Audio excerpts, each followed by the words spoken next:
আসসালামু আলাইকুম। এখন শুনবেন সংবাদ শিরোনাম। বাংলাদেশেও দক্ষিণপন্থী রাজনীতি উত্থানের চেষ্টা হচ্ছে মনে করেন বিএনপি মহাসচিব। আমার কাছে মনে হয় না যে জনগণের মধ্যে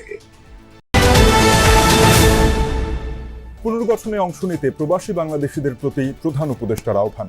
জুলাই বিপ্লবে পাওয়া পরিবর্তন এগিয়ে নিতে ভূমিকা। শেষ হচ্ছে শেখ হাসিনা কামাল সহ ৩ জনের বিরুদ্ধে মানবতা বিরোধী অপরাধ মামলার সাক্ষ্য গ্রহণ, জবানবন্দি দিচ্ছেন মূল তদন্ত কর্মকর্তা।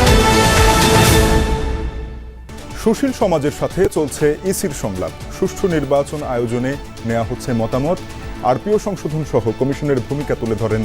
আসসালামু আলাইকুম।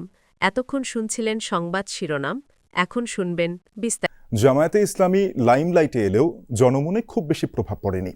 দলটি খুবই সংগঠিত হলেও ভোটে জিতে যাওয়া সম্ভব নয় বলেও মনে করেন বিএনপি মহাসচিব। নিউ ইয়র্ক থেকে মাহফুজ মিশুর রিপোর্ট। ৫ আগস্টের পর রাজনীতির মাঠে বিএনপির প্রধান প্রতিদ্বন্দ্বী জামায়াতে ইসলামী বাংলাদেশ। সংস্কার, জুলাই সনদ সহ নির্বাচন পদ্ধতি নিয়ে বিএনপির অবস্থানের বিপক্ষে দলটির দীর্ঘদিনের সহযাত্রী জামায়াতে ইসলামী। ক্ষমতাচ্যুত আওয়ামী লীগের রাজনৈতিক কর্মকাণ্ড নিষিদ্ধ ও জাতীয় পার্টিও প্রায় একই অবস্থায় থাকায় জামায়াত সুবিধাজনক অবস্থানে বলে মনে করেন বিএনপি মহাসচিব। জামাত আপনার অত্যন্ত যেভাবে হোক তারা লাইমলাইটে এসে গেছে এখন, এবং আপনার মিডিয়ার বদৌলতে এবং তাদের সাংগঠনিক কর্মকাণ্ডের বদৌলতে তারা একটা জায়গায় পৌঁছানোর চেষ্টা করছে।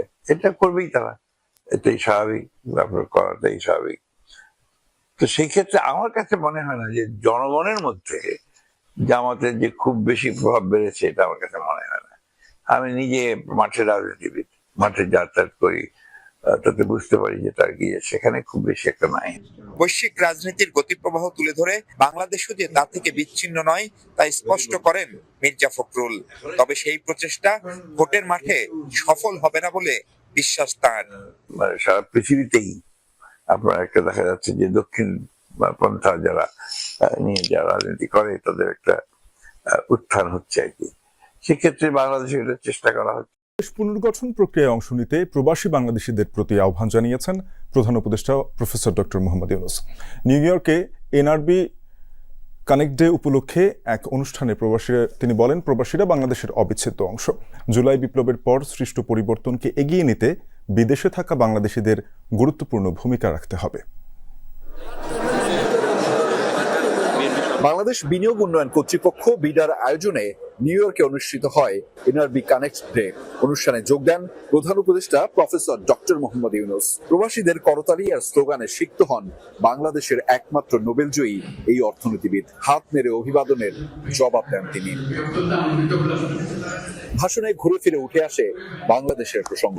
প্রফেসর ইউনূস জানান, 1 বছর আগে কি পরিস্থিতিতে তাকে সরকার গঠন করতে হয়েছিল এবং এখন চলছে দেশ পুনর্গঠনের কাজ। ছাত্ররা তাদের রক্ত দিয়ে যে সুযোগ সৃষ্টি করে দিয়েছে, সেটা শুধু একটি রাজনৈতিক সরকার পরিবর্তনের বিষয় ছিল না, এটা দেশের একটা পুনর্জন্মের বিষয়। সেই পুনর্জন্মটা হাতে খড়ির থেকে শুরু করে সামনে গিয়ে পেছনের দিকগুলোকে আজকে আলাপ করলাম, দুর্নীতি ইত্যাদি,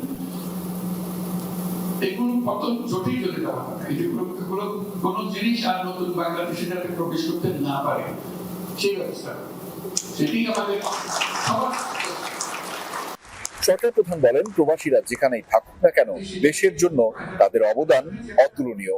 আমাদের অর্থনীতি শেষ, কিছু নেই, একেবারে তলানি তলানি বাচ্চারা তো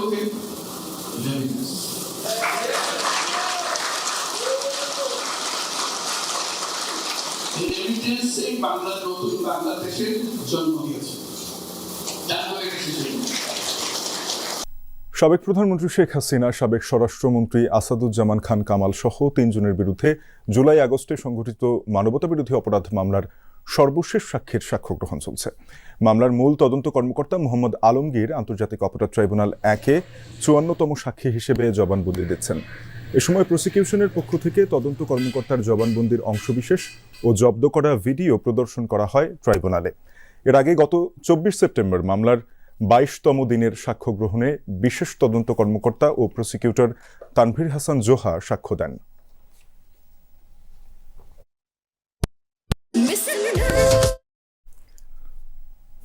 নির্বাচনের সঙ্গে জড়িতরাও এবার ভোট দিতে পারবেন বলে জানিয়েছেন সিইসি এএমএম নাসির উদ্দিন। নির্বাচন ভবনে সুশীল সমাজের প্রতিনিধিদের সঙ্গে ইসি সংলাপের সূচনা বক্তব্যে সিইসি একথা বলেন নির্বাচন ঘিরেই ইসি আয়োজিত সংলাপ কেবল আনুষ্ঠানিকতা নয়, সুষ্ঠু নির্বাচন আয়োজনে এই সংলাপ গুরুত্বপূর্ণ ভূমিকা পালন করবে। নাসির উদ্দিন জানান, দায়িত্ব গ্রহণের পর থেকে ইসি বিশাল কর্মযজ্ঞ হাতে নিয়েছে। সিইসি বলেন, আরপিও সংশোধন সহ ভোটার তালিকা হালনাগাদ করা হয়েছে। আইনে পোস্টাল ব্যালটের কথা থাকলেও এর প্রয়োগ ছিল না উল্লেখ করে সিইসি বলেন, বর্তমান কমিশন এ নিয়ে কাজ করছে। আমরা আশা করব আজকের যে আপনাদের যে জ্ঞানলব্ধ, অভিজ্ঞতালব্ধ, আপনাদের যে উইজডম, আপনাদের মেধা মন্ত্রের দিকে যে উৎসাহিত যে পরামর্শ, মতামত উঠে আসবে ইনশাল্লাহ। আমরা মনে করি এটা আমাদেরকে অত্যন্ত, আমাদের কাজকর্মে অত্যন্ত গুরুত্বপূর্ণ ভূমিকা রাখবে। এ বিষয়ে আরো বিস্তারিত জানাতে নির্বাচন ভবন থেকে যোগ দিচ্ছেন সহকর্মী তানভীর মৌসুম। তানভীর, জানাবেন যে সুষ্ঠু ভোট আয়োজনে সংলাপে সুশীল সমাজের প্রতিনিধিরা কি ধরনের মতামত তুলে ধরেছেন? সংলাপের ফাঁকে কারোর সাথে কথা হয়েছে কিনা আপনার?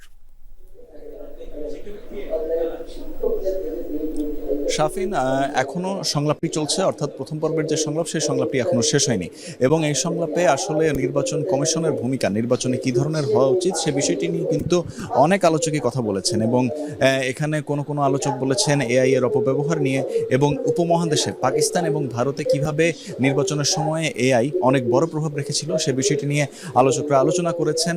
আবার আরেক দিক দিয়ে আমরা দেখেছি যে এখন যেরকম কথা বলছেন রাশেদা কে চৌধুরী, এর আগে কথা বলেছিলেন সাংবাদিক সোহরাব হাসান এবং তিনি তখন বলেছিলেন যে আসলে এই নির্বাচনে যে ধরনের যে আইন শৃঙ্খলা ভঙ্গ হয় এবং যে নির্বাচন আচরণবিধি লঙ্ঘন হয় সেগুলো সাধারণ মানুষই করে থাকে, কিন্তু সাধারণ মানুষ এটি লঙ্ঘন করলেও পরবর্তীতে এর দায় চাপে কিন্তু নির্বাচন কমিশনের উপরে এবং নির্বাচন কমিশনের উপর দায় চাপার কারণেই কিন্তু পরবর্তীতে আহ্বান জানানো হয় যে নির্বাচন কমিশন যেন শক্ত ভূমিকা পালন করে একটি নির্বাচন পরিচালনার ক্ষেত্রে।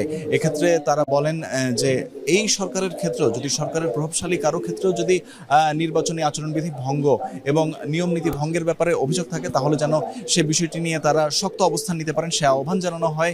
একই সাথে এআই এর অপব্যবহার ছাড়াও আর্মির ম্যাজিস্ট্রেসি ক্ষমতার সদ্ব্যবহার সহ আরও অন্যান্য অনেক কিছুই উঠে এসেছে এবং আমরা দেখতে পাচ্ছি যে এখন আসলে ঠিক কিছুক্ষণ আগেই এই প্রথম পর্বের সংলাপটি শেষ হয়ে গেছে এবং আর কিছুক্ষণ পরে শুরু হবে দ্বিতীয় পর্বের সংলাপ। শাফিন, দিনের সংলাপ শেষে নিশ্চয়ই তানভীর মৌসুম আমাদেরকে আরো বিস্তারিত জানিয়ে দেবেন। রাজধানীর আজিমপুরে সাবেক এমপি হাজি সেলিমের একটি বাড়িতে অভিযান চালাচ্ছে যৌথ বাহিনী। সেখানে সেলিম পরিবারের ব্যবহৃত 6টি গাড়ির সন্ধান মিলেছে। ঘটনাস্থল থেকে যোগ দিচ্ছেন সহকর্মী রাব্বি সিদ্দিকী। রাব্বি, আজিমপুরে যৌথ বাহিনীর অভিযানের বিষয়ে বিস্তারিত আমাদেরকে জানাবেন। যেই গাড়িগুলো উদ্ধার করা হয়েছে সেগুলো কি পরিত্যক্ত অবস্থায় ছিল?